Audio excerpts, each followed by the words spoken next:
development of those. This fight cannot be won by going public before finishing investigation.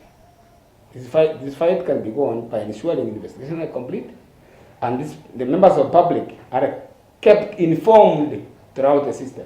Ndio maana sasa tunataka saa hizi tuweke mipango. Kuanzia mbele itakuwa mzazi ambaye mtoto wake ako na mimba na yule mzazi amejua na hajaweka report.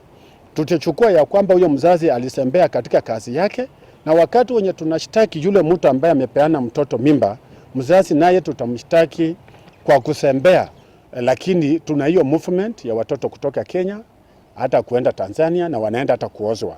Kuna watu wenye wanaoa watoto hapa na wanaenda kuwaficha kwa watu yao Tanzania wakae kwa muda, wakati wenye uchunguzi imeenda na huyu mtu achapatikana ndio sasa wanarudisha.